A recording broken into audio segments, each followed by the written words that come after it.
만나면 좋은 친구 MBC.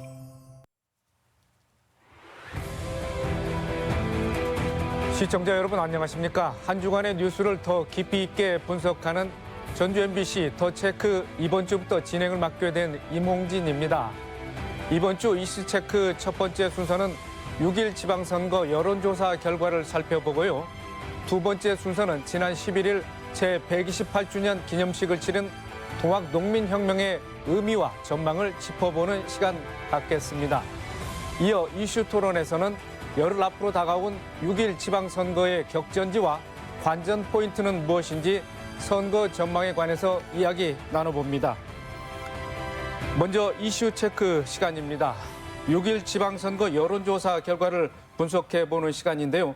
정치 부분 취재하고 있는 김하연 기자 자리에 함께했습니다. 김하연 기자 어서 오시죠. 네, 안녕하세요. 네, 6월 1일에 치러지는 제8회 지방선거 단체장 예비후보 여론조사 결과가 나타났습니다. 전주 MBC를 포함해서 언론사 4군데가 참여했는데요. 그간의 여론조사 방식과 진행 과정을 좀 설명을 해주시죠. 네, 저희 전주 MBC 등 4개 언론사가 여론조사 기관인 리얼미터에 의뢰해서 실시를 했는데요. 무선 가상번호를 이용한 ARS 방식으로 실시가 됐고요. 지난 14일부터 17일까지 실시가 됐습니다. 도지사와 교육감 그리고 단체장 후보에 대한 지지도와 지방선거 투표 의향 이런 것들을 물었습니다.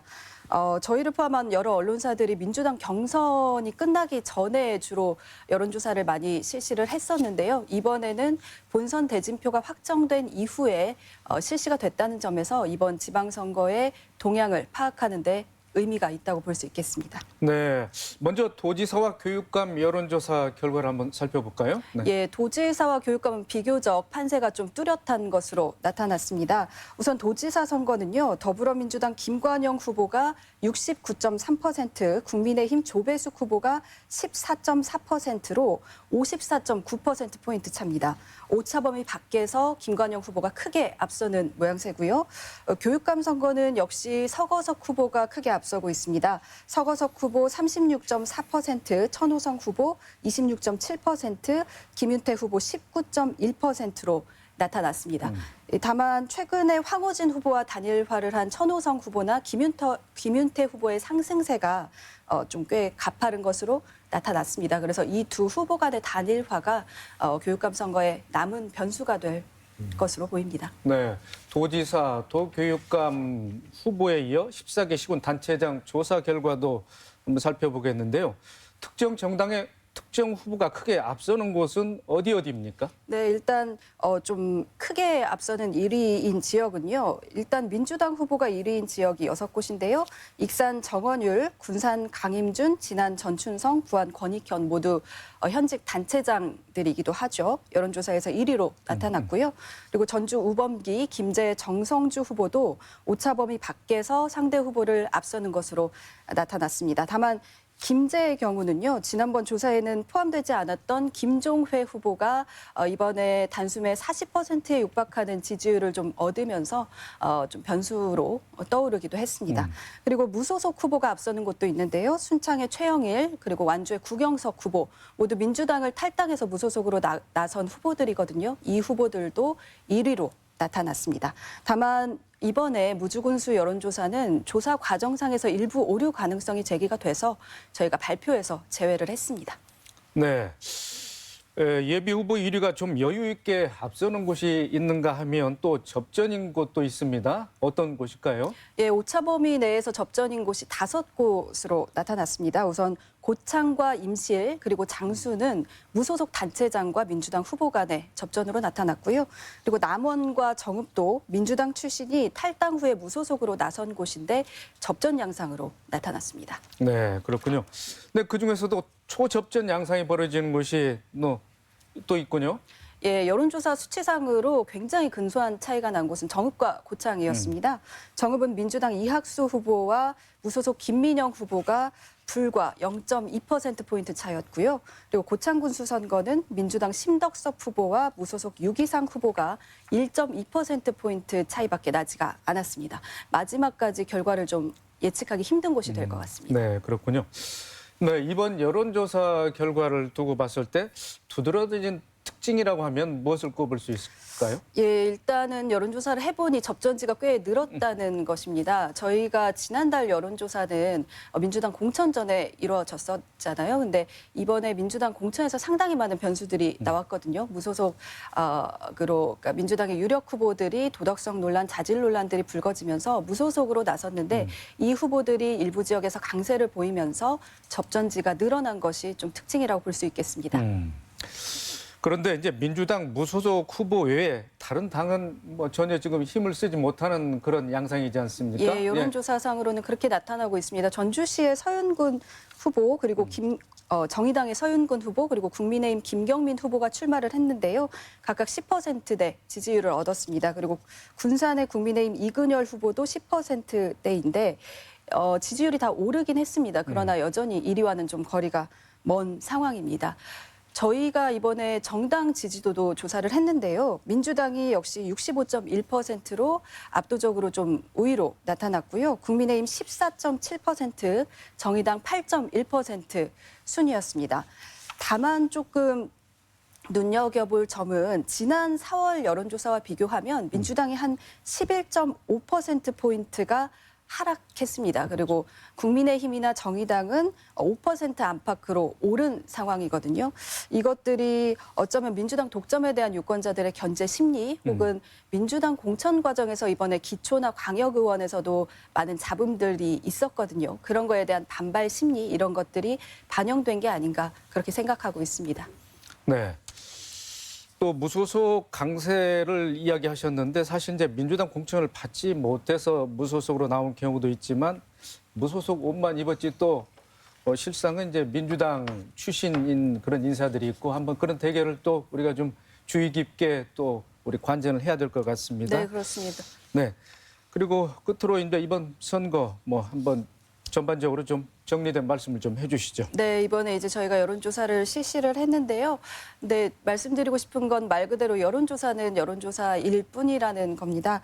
ARS 방식으로 각 시군마다 이제 500명 정도 그리고 도 교육감이나 지사는 7,000명 정도 저희가 응답을 완료해서 진행을 했는데요. 그래서 정확한 표심을 파악하기에는 한계가 있을 수 있습니다. 그리고 여론조사의 어떤 한계를 차치하고라도 선거까지 또 변수들이 있을 수 있거든요. 민주당에 조금 더 힘을 실어주자라는 목소리가 힘을 얻을지 아니면 전북에서는 그래도 견제가 필요하다 혹은 민주당의 어떤 잘못된 것들에 대한 반발 이런 것들이 또 더 터져나올지 이런 것들은 좀 변수로 저희가 지켜봐야 할 것 같습니다. 네, 알겠습니다. 김혜연 기자 수고하셨습니다. 네, 감사합니다. 네, 이번에는 동학농민혁명의 의미와 앞으로의 과제를 짚어보겠습니다. 동학농민혁명 기념재단의 문병학 기획운영부장님 나오셨습니다. 문 부장님 안녕하십니까? 네, 반갑습니다. 네. 동학농민혁명운동 혁명 128주년 기념식이 얼마 전에 치러졌죠. 네. 128년 전에 일어난 혁명. 오늘날 역사적으로 어떤 의미가 있는지 좀 말씀을 해주시죠. 네, 우리 전북에서 발원해서 전국으로 확대 전개된 동학농민혁명은 신분제 중심의 낡은 봉건 제도를 혁파해서 사람이 사람답게 사는 세상을 추구한 우리나라 근대 민주주의 혁명입니다. 그리고 가보년 여름에 일본군이 경복궁을 무단 점령해서 국왕을 인질로 잡고 친일 내각 수립 등 국권을 농단하니까 국권 수호를 위해서 전국에서 결연히 일어선 전민족적인 반일 의병이기도 합니다. 네. 가보년이라고 하셨으니까 지금부터 128년 전 1894년이지 않겠습니까? 그렇습니다. 그런 중요한 역사적 의미가 있는데도 불구하고 그동안에는 이 혁명이 상당히 좀 왜곡되고 또 축소된 그런 사건 내지는 이제 뭐 운동으로 이렇게 알려져 왔는데 그 이유는 어디에 있다고 보십니까? 무엇보다도 우리나라 근대사의 관문에 해당되는 부분에서 굉장히 질곡이 심했습니다. 부침이 굉장히 심해서 그런 영향이 컸던 것 같아요. 구체적으로 말씀을 드리면 1894년 가보년에 낡은 봉건제도 혁파를 해서 일어났는데 일본군이 경복궁을 무단 점령하니까 다시 재봉기를 했습니다.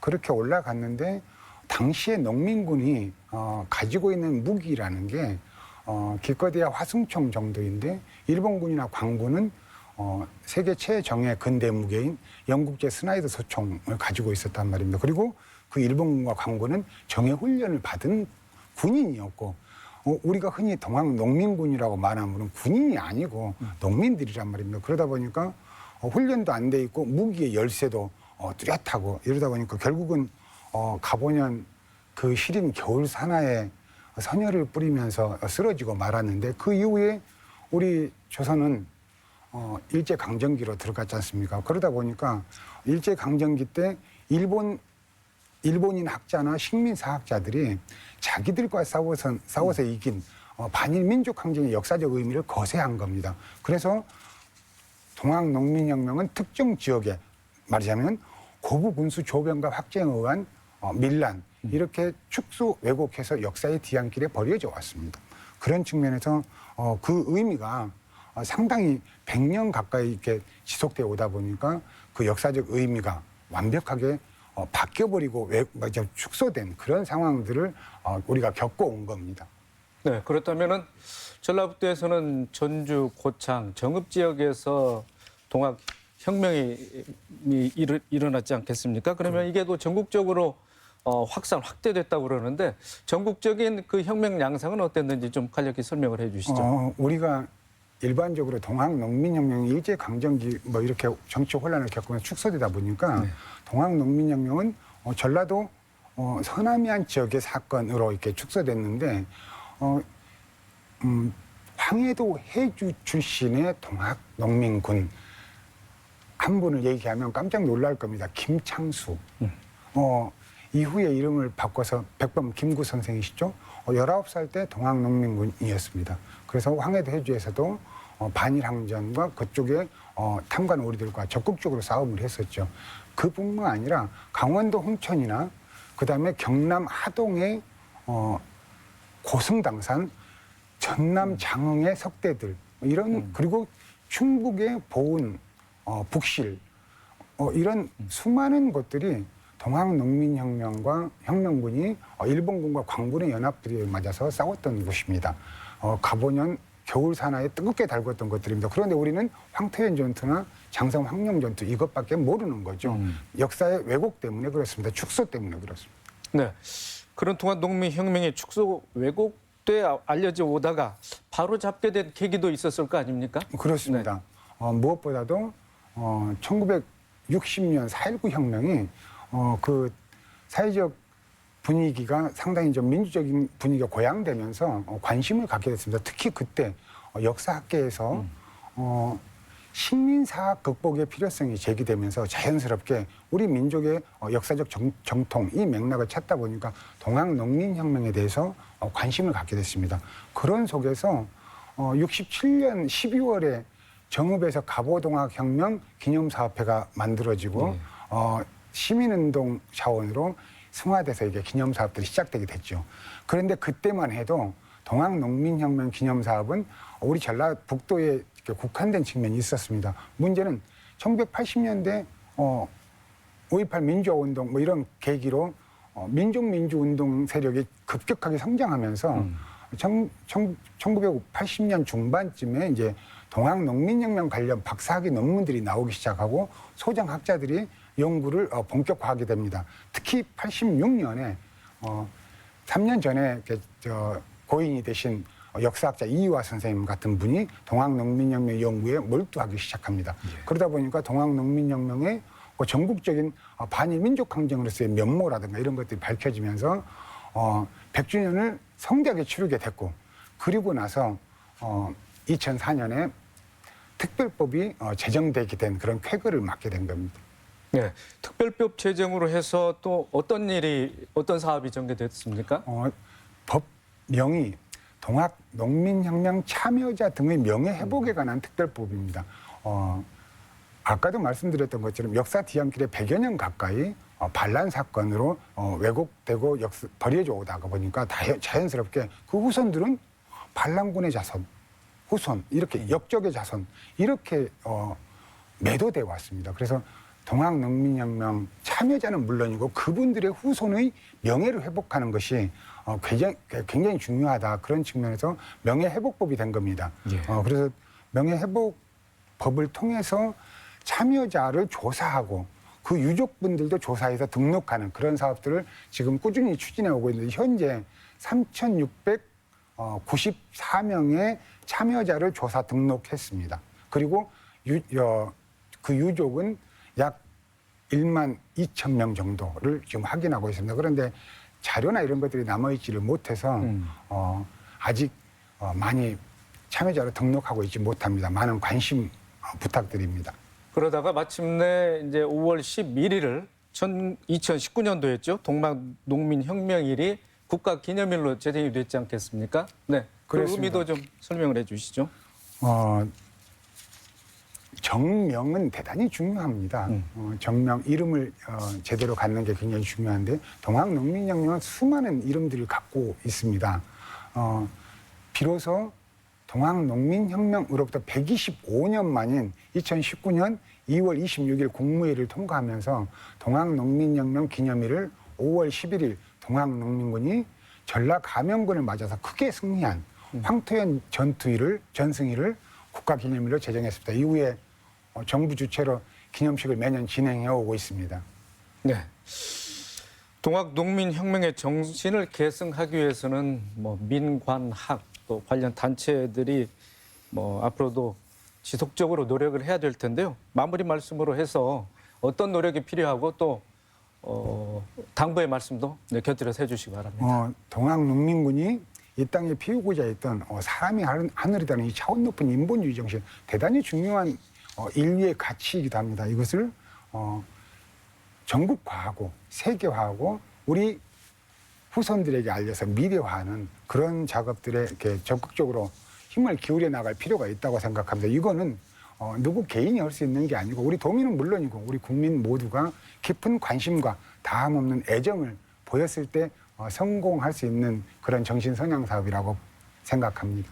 네, 알겠습니다. 동학농민혁명의 의미와 앞으로의 과제, 문병학 동학농민혁명 기념재단 기획운영부장 모시고 얘기 나눠봤습니다. 본부장님 고맙습니다. 고맙습니다.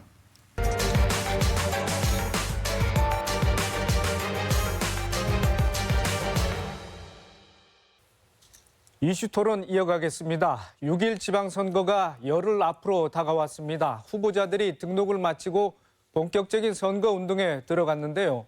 이번 선거의 격전지 그리고 주요 관전 포인트 선거 전망에 관해 이야기 나눠보겠습니다. 오늘 두 분 모셨습니다. 이경재 전북일보 개건 논설위원님 나오셨습니다. 안녕하십니까. 네, 홍석빈 우석대 교양대학 교수님 나오셨습니다. 안녕하세요. 네, 고맙습니다. 네, 6일 지방선거가 꼭 열흘 앞으로 다가왔습니다. 이번 선거의 흐름이라고 할까요?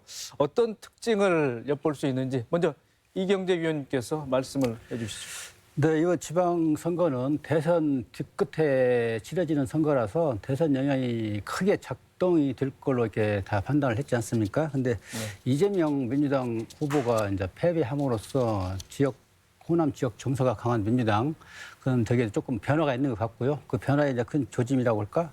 그런 것들이 지금 무소속 어떤 강세, 돌풍까지는 아니라 하더라도 접전 지역이 많은 그런 현상도 막 그 영향으로 볼 수가 있겠고요. 또 하나 이제 공천 과정에서 여러 가지 그 불미스러운 일이 많이 발생을 했는데요. 특히 도덕적인 논란이 하나 또 흐름으로 작용을 한 게 아닌가. 예컨대 선거 브로커랄지 또는 그 휴대전화 착신지를 또 이렇게 변경해가지고 경선 과정에서 반응을 하도록 한 그런 거랄지 대리 투표도 있었고요. 또 운전자 바꿔치기도 나타났고 또 폭력도 들어졌고 특히 이제 김제 시의 같은 경우는 공천은 아니지만은 불륜 의원으로 전국의 어떤 주목을 받았던 지역인데 그 불륜 당사자 2명이 모두 지역구에 또 등록을 함으로써 이런 문제가 발생하는 등등의 도덕적, 윤리적 그런 것들이 도드라진 어떤 흐름도 하나 현상이라고 볼 수가 있겠고요. 그러면서 또 역대 지방선거 경쟁률에서는 1.8대 1로 나왔는데 가장 최저치를 또 기록한 것이 이번 또 지방선거고요.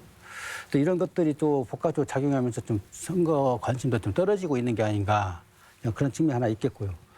또 지방선거는 지역의 어떤 고민이랄지 현안, 의제들을 좀 이렇게 돌출시켜가지고 뭔가 논쟁이 치열하게 벌어지면서 대안도 모색하는 그런 기능을 해야 되는데 뭐 지금까지는 그런 기능이 좀 취약한 그런 부분이 있고요.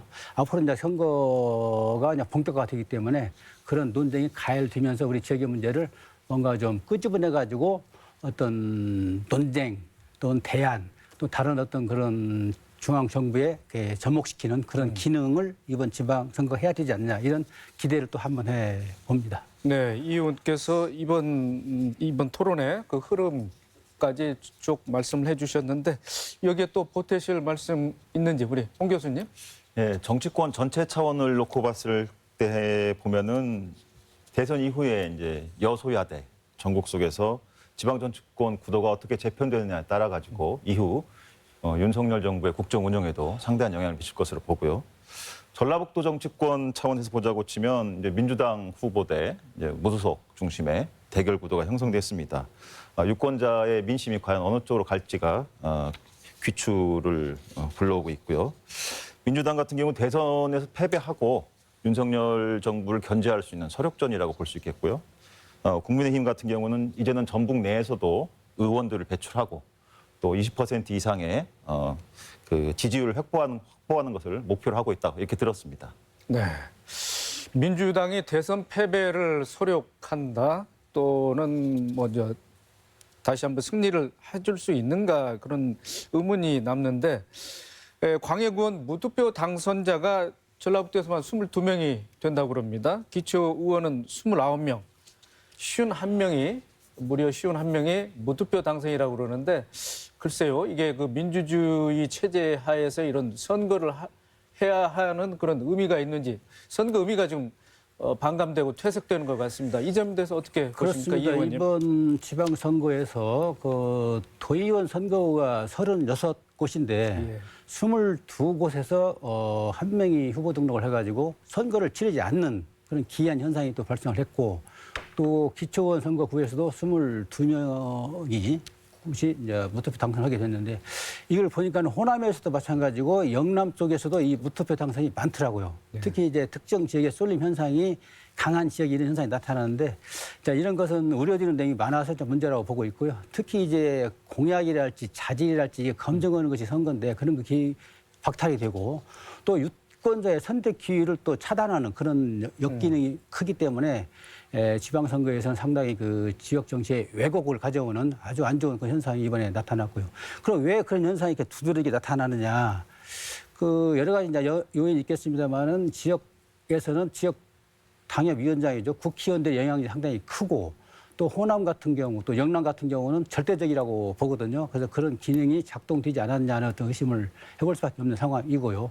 왜냐하면 다른 후보들이 노크를 하고 싶어도 지역위원장의 어떤 입장이랄지 그동안의 관계랄지 이런 걸 보면 다 알게 되거든요. 그래서 미리부터 그냥 놓아주는 그래서 무투표 당선직으로 남게 되는데 이런 것들은 유권자의 특히 이제 선택권을 박탈하고 아까 말씀드린 것처럼 선거는 검증이고 선택권을 판단하고 선택하는 기능인데 그런 것의 기능을 차단시킨다는 측면에서 문제가 많다고 보고 있고요. 특히 또 하나 정치 신인들의 어떤 그 등장 장벽을 높게 만드는 그런 것을 엿볼 수 있는 그런 기회라고 하는 측면에서 또 하나 문제가 되고 있겠고요. 그래서 이런 현상은 앞으로 지역 국회의원들이 영향을 갖고 있기 때문에 뭔가 좀 반성을 해서 조직 어떤 운영을 지금처럼 내 어떤 그 뭐 하부 기능을 수행하는 그런 정도로 보는 게 아니고 유권자 눈높이에서 오픈시켜서 열어놓고 다양한 그런 칼날을 가진 사람들이 들어와서 물 흐르듯이 순환 구조를 거치면서 지역 어떤 주민들의 선택을 받을 수 있도록 그런 쪽에 신경을 좀 더 써야 되지 않겠느냐 이런 주문을 해 봅니다. 네, 전체 선거구 250개 그 안팎인데 그 중에서 51명이라고 그러면은 20% 가까운 네. 이런 분들이 무투표 당선을 하게 되는데 자, 홍 교수님과 어떻게 분석하고 계십니까? 예, 이번 지방선거가 제8회 전국 동시 지방선거인데 1.8대 1 평균 경쟁률입니다. 그렇죠. 예. 역사상 가장 낮았던 때가 2014년에 있었던 제6회 지방선거인데 2.3대 1이었습니다. 따라서 이번 지방선거가 가장 낮은 기록을 하게 되는데요. 당선자 수 기준으로 봤을 때는 지난 7회 때가 무투표 당선이 89명, 그리고 8회 때가 106명입니다. 기준으로 봤을 때 당선자 수 기준으로 봤을 때 5배 가까운 숫자가 무투표로 당선되는 그래서 참 지방선거 이래 굉장히 이례적인 현상이다.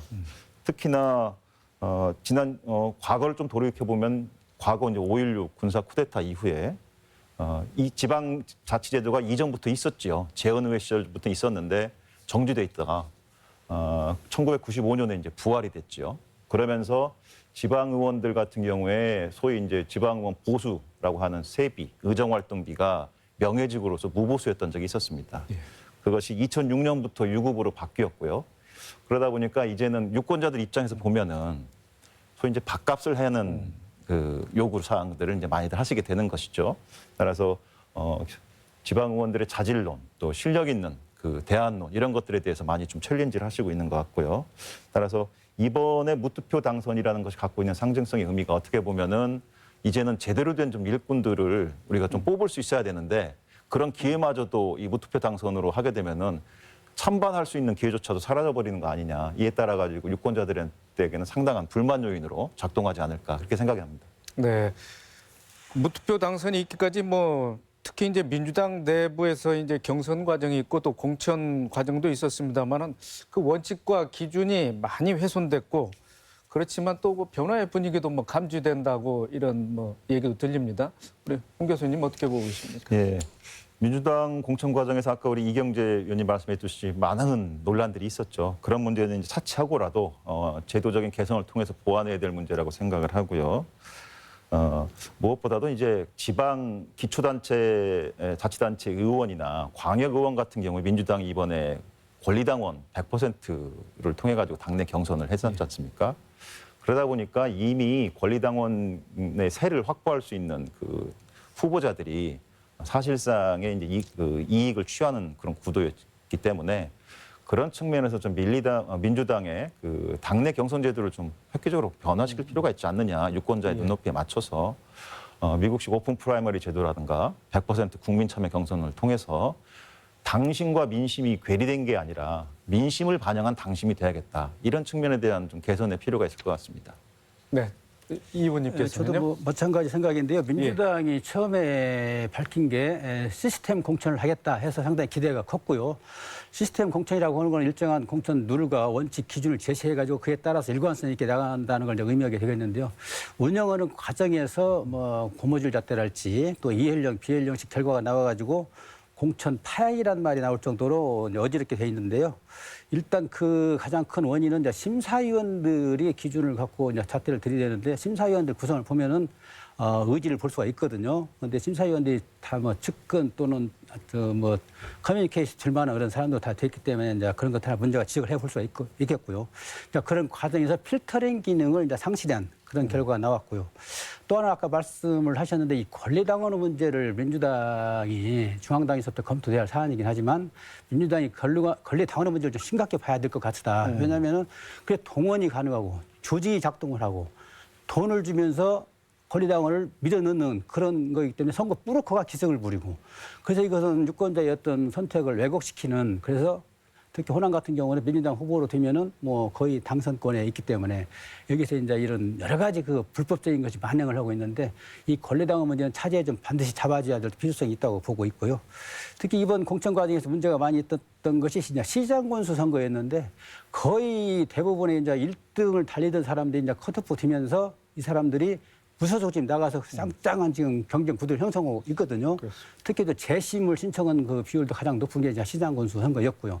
이런 문제를 민주당 도당이 지방선거는 도당이 관리를 하기 때문에 도당이 상당히 심각한 국면을 받아들여야 되는데 이와 관련해서 민주당 도당은 어떠한 뭐 사과랄지 반성이랄지 다음에 대안을 마련해서 발표하겠다랄지 이런 걸 한마디 지금 한 적이 없거든요. 이건 정말로 이 유권자를 보는 어떤 태도는 아니라고 보고 있고요.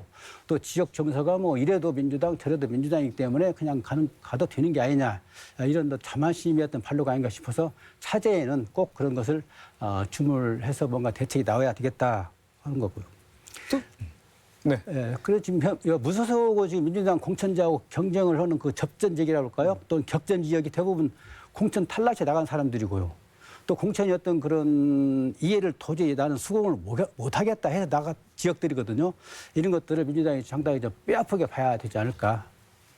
네, 그런 과정에서 순창, 장수, 임실 지역에서는 이제 가상 전화가 이제 또 뭐 노출이 돼가지고 뭐 대리 투표하는 이런 경우도 있었습니다. 그래서 예비 후보들이 이의 신청을 냈는데 장수 지역만 인용이 되고 나머지 지역은 이제 기각됐습니다. 이렇게 그 공천 과정에 그 원칙과 기준이 없었다는 것을 민주당이 자초하지 않았느냐. 뭐 이거 일례지만은 그렇습니다. 이런 것도 좀 이 선거가 희화화되는 이런 양상 아니겠습니까? 그렇습니다. 아까도 말씀드렸지만은 일정한 공천들을 제시를 했으면은 그걸 엄격하게 적용을 해야 되고 또 예의 없이 적용을 해야 되는 겁니다.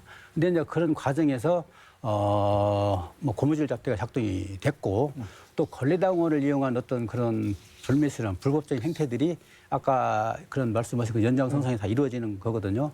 그런 거에 대한 반성을 좀 상당히 깊게 해야 되겠고요.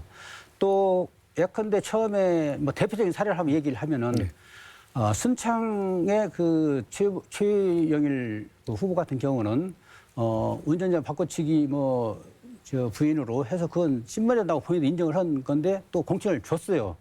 근데 다른 쪽에서 이제 문제 제기하니까 또 탈락을 시켰거든요. 그래서 지금 무소속 나와가지고 아주 지금 짱짱한 구도를 지금 형성하고 있단 말이죠. 이런 것들은 유권자들도 그렇지만 당사자들이 수용이 어려운 그런 결과이기 때문에 공천을 상당히 투명하고 공정하고 엄격하게 관리해야 되겠다. 이건 다시 한번 강조를 하는 겁니다. 네. 그러면 이제 지금부터는 이제 전라북도의 격전지를 한번 좀 살펴보겠는데요. 먼저 이제 도지사 선거입니다. 더불어민주당 김관영 후보 대 국민의힘 조배숙 후보의 대결로 이제 되겠습니다만은 두 후보자 모두 뭐 지난 대선에서 모처럼 이제 복당 내전에 입당이 돼서 그 짧은 기간 안에 예비 후보가 되고 도지사까지 출마하는 이런 행운이라고 그럴까요? 아무튼 승리를 하게 됐는데 어떻게 예측하고 계십니까? 예, 우리가 알다시피 이제 송화진 지사의 컷오프가 만들어낸 이제 결과가 민주당의 지금 김관영 후보로 이제 이어졌는데요. 김관영 후보나 조배숙 후보나 사실은 출발이 민주당이었지 않습니까? 김관영 후보는 이제 바른미래당 통해서 돌고 돌아 다시 이제 민주당으로 복당을 했고 조배숙 후보는 이제 국민의힘에 입당을 해서 지금 왔습니다. 뭐 행운을 떠나서 뭐 일단은 두 사람의 정치적인 선택의 과정의 결과라고 보고요. 다만 중요한 것은 최근에 여론조사를 보니까 김관영 후보 같은 경우에 한 여론조사에서 한 69% 정도 지지율이 나오고요. 조배숙 후보 같은 경우는 14.4% 정도 나왔습니다.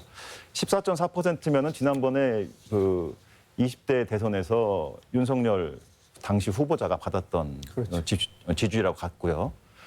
69%면은 당시 이재명 후보가 받았던 82.9% 전라북도에 비해서 상당히 이제 모자라는 거죠. 이 김관영 후보의 지지율이 70%를 못 넘고 있다는 게 사실은 포인트인 것 같습니다. 즉 전북 유권자들의 민심이 민주당 일당 독재 구도 하에서 민주당 후보에 대해서만큼은 조금 더 평가를 해보고 싶다라는 어떤 그런 맥락적인 측면이 반영된 것이 아닌가 그렇게 생각이 되고요. 또 특히나 이제 두 사람 다 모두 이제 과거의 어떤 그 이념적인 대결보다는 전북의 민생 챙기기, 경제 살리기를 주장하고 있고 이런 측면에서는 좀 의미가 있는 대결이 될 것 같은데 일단 정치 구도 자체만 봤을 때는 민주당의 김관영 후보의 현 지지율이 그렇게 높지 않다라는 측면에서 봤을 때 좀 우리가 비판적인 시각을 가지고 평가해볼 가치가 있지 않을까 이렇게 생각을 합니다. 네, 이재명 의원님. 그 지지율은 좀 높은 거 아닌가요? 69.4이면 거의 뭐 70%니까 이제 상당히 높고 또 지역 정치를 해오지 않은 그런 입장에서 상당히 높은 비율을 저는 보거든요. 왜냐하면은 12월 달에 복당해가지고 대선 때 복당해서 지금 4개월, 5개월도 채 안 된 시점에서 공천을 받은 입장이거든요. 그 상당히 높은 거고 저 김관영 후보 같은 경우는 저는 행운아라고 봐요. 왜냐하면은 이번에 의지를 갖고 꼭 도지사를 해야 되겠다는 그 의지보다는 뭐 다음 선거를 위한 어떤 출마 성격이 강했는데 송 지사가 컷오프 뛰면서 어부지리성 그 공천이 된 그 행운아라고 보고 있고요. 또 슬로건을 보면 상당히 지역 정서에 맞는 시의적절한 그 슬로건을 지금 내걸고 있거든요. 뭐 유능한 경제 도지사 또는 새로운 전북 시대를 만들겠다. 이제 그래서 이것이 상당히 효과를 보고 있는 것 같고요. 자, 조배수 후보 같은 경우는 상당히 좀 의외의 어떤 후보거든요. 4선 의원이고 민주당 정서를 갖고 계속 당선을 한 그 의원인데 국민의힘으로 이제 바꿔 타면서 전략 공천을 받아가지고 후보가 된 그런 케이스인데 글쎄요, 저는 이제 조배수 후보 같은 경우도 경선을 했으면 난 좋았지 않겠느냐. 그래서 지역의 어떤 문제를 가지고 논쟁도 하고 또 지적도 하고 비판도 하고 해서 나갔으면 오히려 더 흡인력이 더 있었을 텐데 그걸 생략시켜 버렸거든요. 중앙당에서. 특히 이제 김영호 변호사랄지 또 양정무 기업인 같은 경우는 등록을 했어요. 경선을 하겠다. 근데 그 사람들 다 끌어안치고 지금 한 케이스이기 때문에 아주 안 좋은 그런 구도 속에서 슬로건을 한 거고요. 또 이제 조배수 후보가 슬로건도 좀 맞아요. 일당 독주를 좀 막아달라는 것도 하나 있고 그것도 정서가 상당히 있는 부분이고요. 또 집권 여당의 도지사가 되겠다. 집권 여당의 어떤 그 어드밴티지를 많이 적용해서 지역을 변화시키겠다. 이런 것도 좀 컨셉이 맞는 것 같고요. 일단은 뭐 국민의 선택에 달려 있지만 지지율을 보면은 도지사 선거는 뭐 게임이 끝난 거 아닌가 이런 생각도 듭니다. 그렇습니까? 네. 사실 뭐 그 지지율이 높긴 높고 그 말씀도 맞다고 생각이 되고요. 다만 이제 제가 말씀드리고 싶었던 것은 어떻든지 간에 전북도 내 정치권의 변화를 갈망하는 도내 유권자들은 분명히 민심은 지금 쫙 깔려 있다. 오랫동안 축적되었던 민심이 있고 그것들이 당장의 어떤 가시적인 성과로 나타나기는 쉽지 않더라도 그 도도한 물결의 흐름이 결국 어느 시점이 되면 그 실체를 드러내지 않겠느냐라고 이제 보는 것이죠. 네. 하나 덧붙이면은 조배수 후보한테 이제 쓴소리를 하고 싶은데요. 도지사 후보가 됐으니까 앞으로 본격화되고 있지 않습니까? 한 열흘 정도. 이때 민주당 어떤 실정이랄지 전라북도의 어떤 실정 현실을 치열하게 파고들여야 돼요. 근데 김관영 후보하고 조배수 후보가 거의 국민의당 같이 활동을 했거든요. 한솥밥을 먹은 사이라 그런지 치열성이 없어요. 난타대 이제 벌어져야 되는데 그런 것들이 생략되니까 그냥 따라서 흘러가는 그런 어떤 그 변수, 종속 변수가 돼갖고는 절대 승리하지 못하는 거죠. 잘 지적해 주신 것 같아요. 지금 두 도지사 후보들의 공약 내용을 구체적으로 좀 살펴보면 상대적으로 김관영 후보의 공약 내용에 비해서 조배수 후보의 공약 내용이 조금 구체성이나 이런 것들이 좀 부족하다는 측면들도 보이거든요. 네. 그런 정책적인 측면을 가지고 두 후보가 강하게 디베이트하고 하는 그런 걸 통해 가지고 유권자들한테 구체적인 전북도의 발전을 위해서 어떻게 할 것인지에 대한 청사진과 비전과 내용을 제시하는 거 그게 중요한 거 아니겠습니까? 네, 앞으로 뭐 열흘 남은 선거운동 기간에 뭐 전략을 수정한다거나 새로운 전략을 짜기가 좀 어려울 것 같은데 그래도 도민들에게 호소력 있게 어떻게 다가서느냐 그것도 한번 지켜볼 일이고요. 네, 도지사 선거는 그렇고 나머지 14개 시군 가운데 경합 지역이 있을 텐데 우리 이 의원님께서는 어느 지역을 꼽으실 수 있겠습니까? 저를 한 곳을 꼽으라고 한다면 저는 고창 예. 지역을 꼽고 싶어요. 그 구도 자체가 뭐 흥미롭기도 하고 현재 또 나타나는 그런 여론조사 결과도 상당히 그 치열하게 접전 지역으로 지금 구성이 돼 있고 저 고창 같은 경우는 지금 현역이 유기상 후보가 무소속으로 나와 있고 신덕서 후보가 민주당 공천을 받아갖고 출마를 하고 있고 이호근 후보가 무소속으로 나와 있는 상태인데 이제 유기상 후보가 신덕서 후보, 유기상 후보는 고창구 출신 선후배 지간입니다. 그리고 둘 모두 행정고시 출신으로서 관료 생활을 한 상황이고 유기상 후보는 전라북도에서 뭐 기획관리실장이랄지 문화관광국장이랄지 또 일본 연수 다녀온 아이디어맨으로 꼽히고 있고요. 또 신덕서 후보는 중앙부처에서 전라북도 부지사도 했지만 중앙부처에서 잔뼈가 굵은 그런 어떤 연결고리를 할 수 있는 그런 장점이 있고요. 그래서 여러 가지 흥미진진한 소재들을 갖고 있는 두 후보 간의 대결이 진진하게 볼 수 있고 또 현재 구도 자체가 아주 치열하게 지금 접전을 보고 있기 때문에 저는 고창 지역을 꼽았습니다. 네, 우리 홍 교수님 뭐 고창 지역을 꼽을 수도 있겠는데 네. 다른 지역을 또 말씀하신다면요? 네, 고창 무주 임실은 알다시피 현역 지금 기관자 단체장이 예. 무소속이고요. 저는 뭐 한두 군데 뽑으라고 치면 첫 번째는 이제 완주군수 쪽입니다. 알다시피 이제 1위 후보가 도박 논란으로 탈락해서 다시 민주당의 후보가 정해지고 탈락한 후보가 다시 또 무소속으로 출마하는 이런 상황이어서 완주군수 같은 경우에 좀 저희가 지켜볼 만한 부분이 있을 것 같고요. 그다음에 한 군데만 더 말씀드리자면은 현재 그 삼선에 도전하는 임실 군수, 신민 군수 예.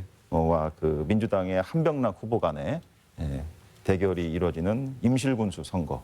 이게 좀 관전 포인트가 있지 않을까 싶습니다. 네. 이번 6일 지방선거 무소속 돌풍을 예고를 하고 있는데 과연 이분들이 실제적으로 성적을 낼 수 있을지 또 만약에 당선된다면은 그 이후에 정치적 행보가 어떻게 될지 우리 이 의원께서는 어떻게 예측하고 계십니까? 저는 글쎄 이제 결과를 예측하기는 이제 어렵지만은 적어도 서너 곳 정도는 무소속화 될 것이다. 그리고 절반, 7군데죠. 절반이 넘으면 이제 돌풍이라는 말을 쓸 정도가 되겠는데요. 그만큼 어떤 무소속에 대한 어떤 지역 점수가 이제 호응을 받고 있고 그에 대한 여러 가지 원인이 있겠습니다만 아까 말씀드린 공천 파행이랄지 또는 지역 인물의 어떤 미비 또는 이제 이 국민의힘당에서 후보를 거의 내지 않은 적이 많아요. 지역구에서 18명밖에 안 냈거든요. 그래서 선택지가 없어진 상황에서 지역 유권자들이 민주당 정서를 싫어하는 그런 유권자들이 갈 데가 없는 거예요. 그래서 무소속으로 가는 어떤 그런 현상 이런 것들이 복합적으로 작용하면서 무소속이 좀 센 강세를 좀 보이고 있는데 지금 뭐 아까 이야기한 것처럼 고창 같은 경우는 이제 뭐 현역이기 때문에 강세를 유지하고 있지만 또 임실 같은 경우도 현역이기 때문에 강세를 유지하고 있지만은 완주 같은 경우는 또 공천 탈락한 사람이 탈당해서 나가서 유지를 하고 있거든요. 이제 이런 것들을 보면은 강세가 이어지면서 상당히 좀 돌풍이 이어지지 않을까 이렇게 보는 측면도 있고요. 저는 서너 곳 정도는 무소속이 당선이 되지 않겠는가 시장구수 선거에서. 네, 알겠습니다. 홍 교수님, 6일 지방선거가 이제 의미가 있다고 이제 보는 게 윤석열 정부가 출범한 이후에 이제 처음 치러지는 선거 아니겠습니까? 네, 네. 앞으로도 이제 전북 발전과도 이제 관계가 있습니다. 네. 특히 이제 도민들이 또 유권자들이 어떤 부분에 관심을 가지고 도민 그런 역할은 어떻게 정립을 해야 되는지 한번 좀 말씀해 주시죠. 예, 우리 전라북도 도민들 오랫동안 그 여러 특히나 이제 민주당 중심의 정권에 대한 전폭적인 지지를 해왔습니다. 그 가운데 이제 전라북도의 발전, 무엇보다도 경제사회적인 발전이겠죠. 그러나 이제 전라북도 현실은 녹록지 않지 않습니까? 인구도 180만 명이 깨져 있는 상태고 청년들은 떠나가고 있고요. 이런 상황에서 이제 여덟 번째 지방선거를 맡고 있습니다. 윤석열 정부의 지역균형 발전 전략, 크게 두 가지 키워드로 요약할 수 있겠습니다. 하나는 메가시티 전략이고요. 다른 하나는 특별자치도 전략입니다. 당선인 시절에 그 인수위에서 3특제, 그러니까 3개의 특별자치도 얘기가 있었는데 최근에 그 부분이 이제 없어지면서 강원도만 특별자치도가 되고 이 전북 새만금 특별자치도 보관이 이제 사실상 선택지에서 사라진 상황입니다. 우리 전라북도 입장에서 보면 굉장히 안타깝고 아쉬운 건데요. 강원도가 특별자치도가 될 수 있었던 원인들을 한번 분석해 보면 여러 가지 원인들이 있겠지만 일단은 거기 지금 나와 있는 그 도지사 후보들 간의 어떤 박빙의 대결 구도 그리고 세종과 충청권이 메가시티화 될 수 있는 것도 세종이라는 곳이 갖고 있는 어떤 양대 거대 정치 세력 간의 박빙 구도 이런 데서 중앙과 또 각 정당에서 표를 얻기 위해서 많은 정책적인 구애를 하다 보니 강원도나 세종 또 충청권은 특별자치도 내지는 메가시티화 되고 있는 것이거든요. 결국 전북 새만금 특별자치도화 되기 위해서는 전북의 정치 지형 자체가 변하고 그 속에서 역동적인 그 정치 세력들 간의 교체가 가능해야 그러한 구도하에서 전북 민심을 얻기 위해서 정부나 정치 세력들, 정당들도 다양한 보관들을 내놓음으로써 전북도 특별자치도가 되고 또 더 나아가서 메가시티화 될 수 있는 그런 기회가 생길 수 있지 않을까 보고요. 따라서 이번 지방선거를 통해서 도민들이 갖고 있는 이 오랫동안 침체되어 있는 전북 경제의 먹고사니즘의 문제, 결국 목구멍이 이제 포도청 아니겠습니까? 이 목구멍이 먹고사니즘의 문제가 해결된 이후에라야 전북의 발전도 도모할 수 있지 않을까 이런 생각을 갖고 있습니다. 네, 알겠습니다. 토론을 마칠 시간이 돼서 그런데요. 네. 일단은 이제 우리 위원님들께서 마무리 말씀이나 또는 강조하실 부분 있으면 짧게 먼저 해주시죠. 이 의원님부터. 네. 지방선거에 대한 관심이 너무 적어요. 우리 유권자들, 도민들이. 그래서 관심을 좀 가져야 되겠고요. 또 후보를 알아야 비판을 할 수가 있습니다. 나중에. 그래서 후보를 좀 아는 어떤 노력을 좀 해줬으면 좋겠고요. 또 선거 때만 되면은 이제 한 표를 호소하는데 선거 때 유권자는 갑이 됩니다. 선거가 끝나는 즉시 을로 전환이 돼요. 그래서 그런 것들을 잘 아셔가지고 따끔하게 이번 기회에 좀 갑질을 열심히 유권자분들께 하셔가지고 선택을 했으면 하는, 그래야 유권자를 만만치 않게 본다. 뭐 그런 측면을 한번 해보고 싶습니다. 네. 홍 교수님. 예, 윈스턴 처치 이런 말을 했다고 합니다. 현재와 과거가 싸우면 미래를 잃는다. 지방선거 미래를 선택하는 선거라고 보고요. 과거의 많은 문제들, 또 현재 우리가 많은 문제점들을 가지고 있지만 유권자들께서는 그 미래에 투자하는 마음으로 이번 지방선거를 대하셔야 되지 않을까 생각을 합니다. 특히나 정북 정치의 구도 변화, 청년 그리고 사회적인 약자들이 조금 더 윤택한 환경에서 생활하고 정치를 할 수 있는 그런 구도 변화에 유권자들이 특별히 관심을 가져주시면 좋을 것 같습니다. 네, 오늘 두 분 수고 많으셨습니다. 네, 고맙습니다. 전라북도는 민주당 공천이 곧 당선이라는 등식이 성립되는 곳인데요. 오락가락 공천으로 잡음을 일으킨 더불어민주당에 대해서 민심은 어떤 선택을 할지, 이건 역시 관전 포인트가 아닐까 싶습니다. 관심을 가지고 후보자들 몇 명과 공약을 살펴보고 현명한 선택을 하시기 바랍니다. 더 체크 오늘 순서 여기서 마치겠습니다. 시청해 주신 여러분 고맙습니다.